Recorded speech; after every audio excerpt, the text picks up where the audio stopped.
The 90s. Because we know what's now. coming back. 90s This back. weekend, it was almost too cool to be in a pool outside. Yeah. Temperatures were in It the was 70s, really nice, mostly though. cloudy, low humidity, so it really was nice this weekend and today.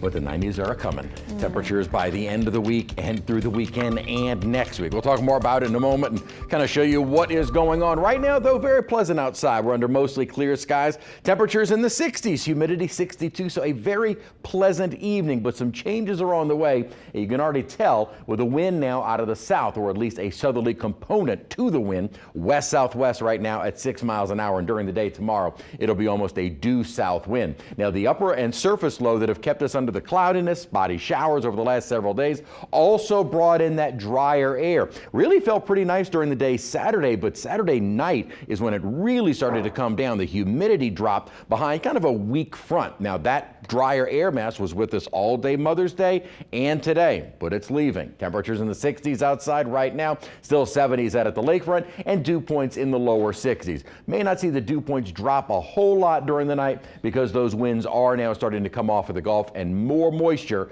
is on the way. So we're getting rid of one disturbance that is moving on, but in its place we will see a building upper ridge. And what the upper ridge does for us, dries us out for one thing, so no real organized rain chances. Can never rule out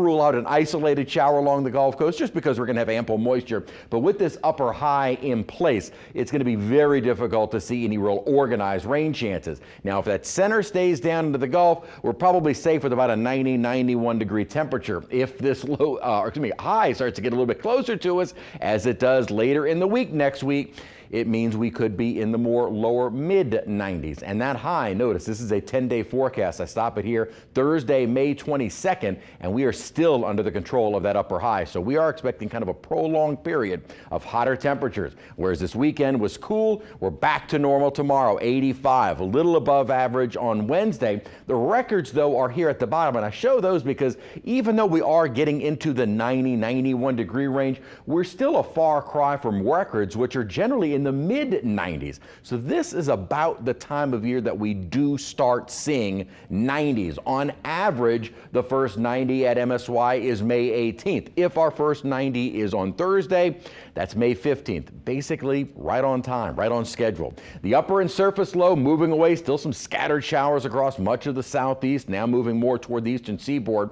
And we are going to start to see that moving out, or continue to see it moving out, and in its place the building upper ridge. So maybe just a few passing clouds at times. I think tomorrow is going to be bright sunshine, so a pretty afternoon, just also a little bit warmer. And as we continue on through the week, humidity increasing, maybe a few more passing clouds, and as mentioned, those temperatures getting into the upper 80s and then around 90, and probably hitting 90 for the first time, and then a long stretch of 90s as we continue through the week. Thursday afternoon, a high of 90, at least for May, which can at times bring us some heavy rains. We kind of have a more boring forecast. Yeah, 90, but May can sometimes bring some crazy weather with it. We're going to stay around 90 degrees for this weekend, and consider the humidity is going to be high, so at times those heat indices will feel more like the upper 90s.